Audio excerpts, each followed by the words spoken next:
Hi! Welcome back to my channel Megha's tasty kitchen. ఈరోజు మనం సాఫ్ట్‌గా, ఫ్లఫీగా ఉండే వీట్ బ్రెడ్ రెసిపీ ఎలా తయారు చేసుకోవాలో చూద్దాం. ఇది మనం ఒక్కసారి ఇంట్లో ట్రై చేస్తే ఇంకా బేకరీకి వెళ్ళి కొనుక్కునే అవసరమే రాదండి. ముందుగా ఒక బౌల్ తీసుకొని half cup water, 1/4 cup of milk, 1 ½ teaspoon of honey,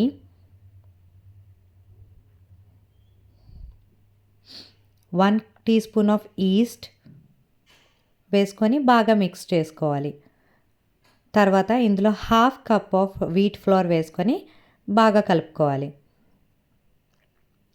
ఇది మనకి ఫస్ట్ స్టెప్ అండి. ఈ వీట్ అనేది బాగా మిక్స్ అయినట్టుగా కలుపుకోవాలి. తర్వాత మూత పెట్టి ఒక 45 మినిట్స్ వరకు అలా వదిలేయాలి. చూసారు కదా, అలా నురగలాగా పైకి ఎలా వచ్చిందో. తర్వాత 1 ½ కప్ ఆఫ్ వీట్ ఫ్లోర్ వేసుకోవాలి. ముందు మనం హాఫ్ కప్ వేసుకున్నాం కదా, ఇప్పుడు 1 ½ కప్ అంటే total 2 cups of wheat floor మనం వేసుకోవాలి. తర్వాత అందులో కొంచెం సాల్ట్ వేసుకొని కొంచెం మిక్స్ చేసుకున్నాక ఇందులోనే మనం ఒక 1 table spoon of lemon juice వేసుకోవాలి. లెమన్ జ్యూస్ వేసుకోవడం వల్ల ఏమవుతుందంటే బ్రెడ్ అనేది చాలా సాఫ్ట్గా వస్తుంది.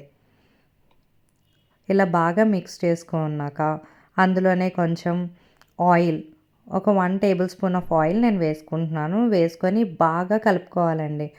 ఎంత బాగా మెదుపుతూ కలుపుకుంటే అంత బాగా వస్తుంది. అలా బాగా కలుపుకొని ఇలా రౌండ్గా ఒక బాల్లా చేసుకొని దీని మీద కొంచెం ఆయిల్ అప్లై చేసి మళ్ళీ మూత పెట్టి ఒక 1 అవర్ పాటు అలాగే వదిలేయాలి.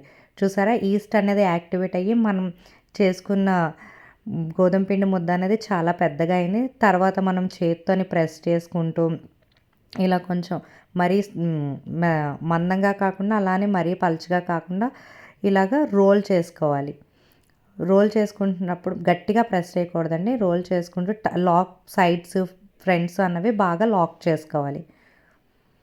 ఇలా లాక్ చేసుకున్న దాన్ని మనం బ్రెడ్ టిన్ ఉంటుంది కదండి, అందులో పెట్టుకొని మళ్ళీ మూత పెట్టుకోవాలి. మళ్ళీ ఒక 1 అవర్ తర్వాత మళ్ళీ చూసారా, అది పొంగింది. ఇప్పుడు మనం దానికి మిల్క్ అప్లై చేసుకోవాలి.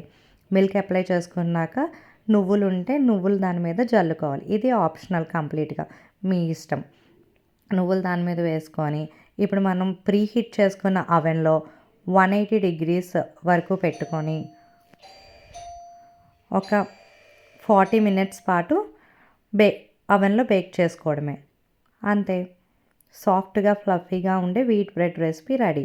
ఇప్పుడు మనం దీనికి వేడిగా ఉన్నప్పుడే బటర్ అప్లై చేసుకోవాలి. ఇలా అప్లై చేసిన తర్వాత మళ్ళీ క్లాత్ వేసుకొని కంప్లీట్గా కూల్ అయినంత వరకు ఈ బ్రెడ్ని మనం పక్కన పెట్టేసుకోవాలి.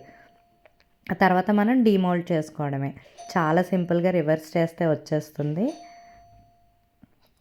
తర్వాత చూసారా ఎంత సాఫ్ట్గా చుట్టూ ఎంత బాగా బేక్ అయిందో. ఇప్పుడు మనం నైస్గా పీసెస్ లాగా మనకి కావాల్సినంత మందంలోని కట్ చేసుకుంటే వీట్ బ్రెడ్ రెసిపీ రెడీ. ఈ వీడియో మీకు నచ్చినట్లయితే లైక్, షేర్ అండ్ సబ్స్క్రైబ్ చేయండి.